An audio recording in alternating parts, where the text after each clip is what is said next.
Welcome back dear student. आज एक नए एनालिटिकल क्वेश्चंस के साथ हाजिर है जो बहुत ही इंटरेस्टिंग है और इस तरह के कम्पिटिटिव एग्जामिनेशंस के लिए बहुत इंपॉर्टेंट है।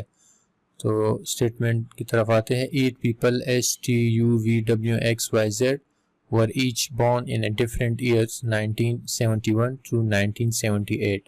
The following is known about their ages. 8 लोग हैं जो S और Z, S से लेकर Z तक उनके फर्स्ट उसके नाम के फर्स्ट अल्फ़ाबेट है ये, जो कि 1971 से 1978 के दरमियान पैदा हुए हैं और इनके एजेस के बारे में हमें सिर्फ ये मालूमात दी गई है।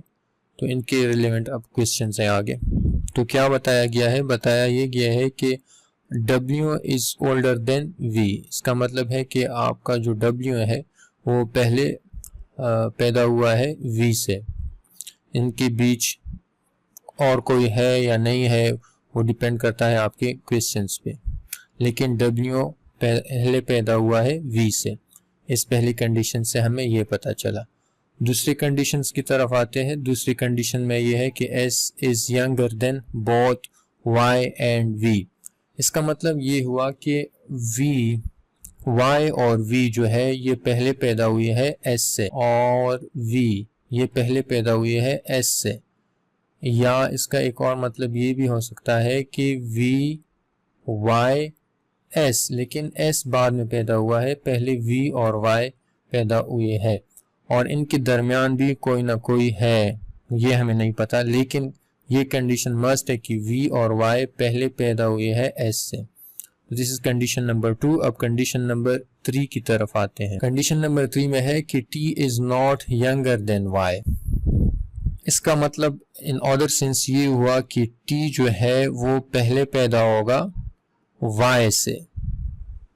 T पहले पैदा होगा Y से। फिर लास्ट में आते हैं कंडीशन नंबर 4 की तरफ।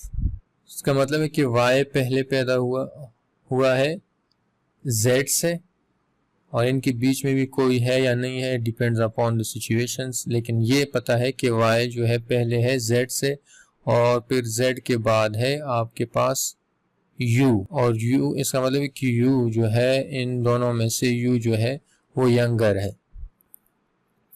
और इनको एक और तरीके से ये भी हो सकता है कि Y Z U इनके बीच में कोई भी ना हो और इनके दरमियान Z हो सिर्फ, तो ये भी एक सिनेरियो हो सकता है, लेकिन कंडीशंस यही ही होंगे। इनके दरमियान कोई ऐड हो या ना हो, लेकिन कंडीशंस यही ही होंगे।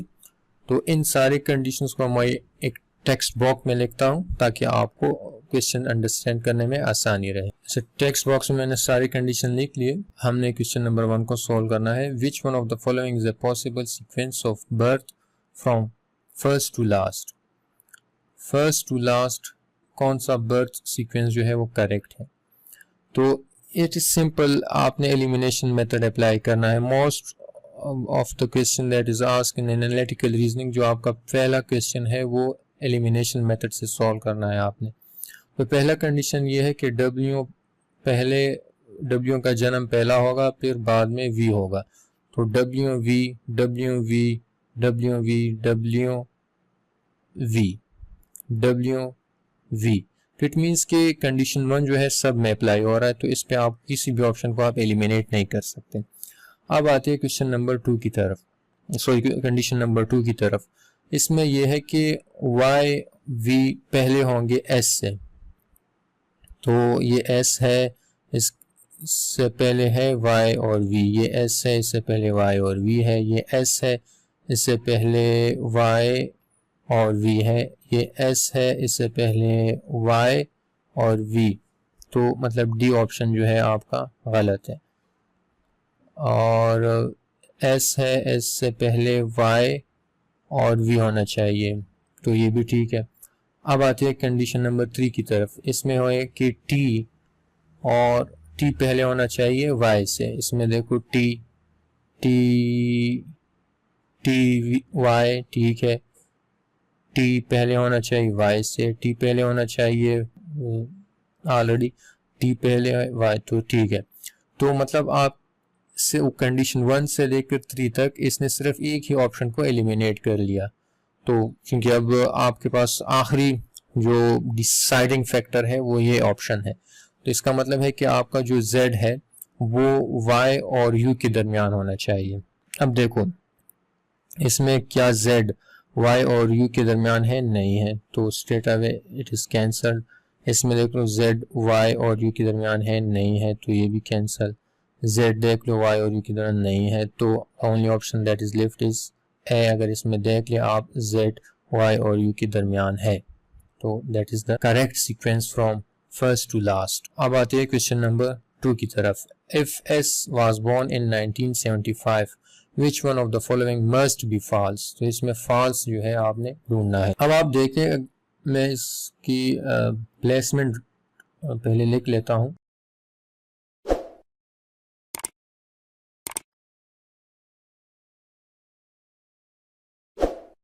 ये 1 से मुराद ये है कि ये 1971 है, और 8 से मुराद है 1978, और 5 से मुराद है 1975।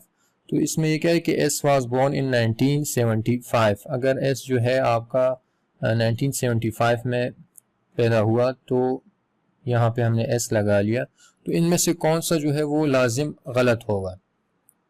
देखो इसमें अगर आप देखें S कंडीशन को, तो Y और V पहले होने चाहिए। तो इसका मतलब है कि Y और V अगर आपकी किसी भी ऑप्शन में इन पोजीशंस में है तो वो तो बिल्कुल करेक्ट है।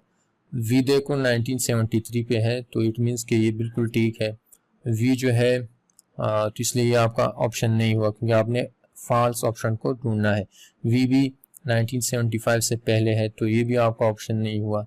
और साथ में Y जो है, Y और V को आपने देखना है पहले, और Y जो है वो पहले है 74 से, तो ये भी करेक्ट ऑप्शन है, तो ये भी आपका ऑप्शन नहीं हुआ। अब आते हैं Z was born in 1977। अगर Z आपके पास पैदा हुआ 1977 में, तो यहाँ पे आपके पास Y आएगा, यहाँ पे आपके पास V आएगा। अच्छा यहाँ पे अगर आपने V लगा लिया तो यहाँ पे आपके पास आएगा W, क्योंकि फर्स्ट कंडीशन को अगर आप देख ले तो यहाँ पे होगा W। क्योंकि Y है, Y से पहले क्या होना चाहिए, T, as per this third condition, तो यहाँ पे T आएगा।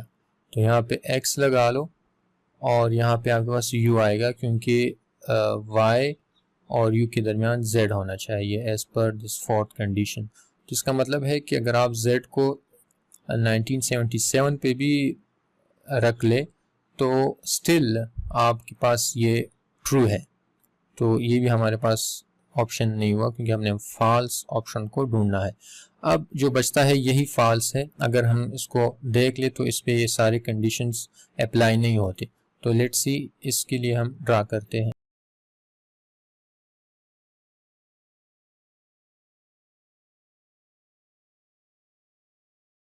सो S was born in 1975, तो दिस इज S। और यहाँ पे अगर हम Z को 1974 पे रख ले तो Z यहाँ पे है 1974, तो S से पहले क्या होना चाहिए, S से पहले होना चाहिए Y और V, तो ये कर लो Y और ये V, और V से पहले होना चाहिए W, और अगर Y है तो Y से पहले होना चाहिए T। तो T को आप कहाँ पे रखोगे, यहाँ पे तो आपके पास और स्पेस है ही नहीं, ठीक है। तो इसका मतलब कि आपके पास ये कंडीशन फॉल्स हुई, ये कंडीशन अगर फॉल्स हुई तो कोई एक भी कंडीशन ट्रू ना हुई, तो इसका मतलब है कि आप Z को 1974 पे पैदा नहीं कर सकते। तो इसका मतलब है कि यही हमारा ऑप्शन करेक्ट है as per this false must be false condition. अब आते हैं क्वेश्चन नंबर 3 की तरफ। If S was born in 1976 and X was born in 1973, then the year of birth of exactly how many other people can be determined। इसका मतलब है कि अगर S को हम 1976 पे जन्म दें और X को जो है 1973 पे, तो हमारे पास वो कौन से ऐसे बंदे होंगे जिनकी बर्थ डेट एग्जैक्टली हमें पता चले। ठीक है, तो उसके लिए हम ड्रा कर लेते हैं सीक्वेंशियल ऑर्डर।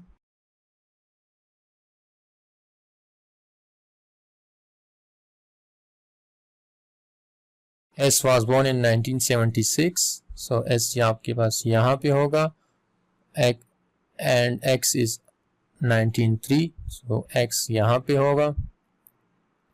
अब s से पहले आपके पास होना चाहिए y और v, ये y और v पहले होना चाहिए। लेट्स से मैंने यहाँ पे y लगा लिया, तो y से पहले फिर t भी होना चाहिए, तो यहाँ पे t लगा लो। अब ये दो जगह जो है वो आपके पास खाली है, इस पे अगर v, क्योंकि v जो है s से पहले होना चाहिए, हमने v लगा लिया। अगर v आपने लगा लिया तो उससे पहले w होना चाहिए, तो हमने w भी लगा लिया। अब इसमें से आप w और v की पोजीशंस यहाँ पे चेंज कर सकते हो t और v के साथ। तो इसका मतलब है कि इनकी जो बर्थ ईयर है वो एग्जैक्टली नाउन नहीं है, क्योंकि इसको हम एक्सचेंज कर सकते हैं। तो जो ओनली दैट इज लेफ्ट वो है हमारे पास z, यहाँ पे लाजिम z आएगा और यहाँ पे लाजिम u आएगा, क्योंकि z के साथ ये कंडीशन है कि z जो है y और u के दरमियान होना चाहिए। y और u के दरमियान देखो है, ये y है और ये u है।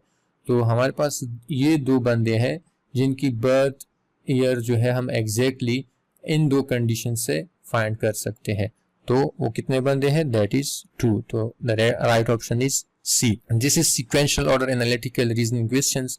तो इस तरह के और क्वेश्चंस को आपने अगर मेरे साथ प्रैक्टिस करना है तो मेरे चैनल को सब्सक्राइब करें और साथ में अपने दोस्तों के साथ भी शेयर करें ताकि वो कॉम्पिटिटिव एग्जाम में अच्छा स्कोर कर सके। Thank you so much for watching this video.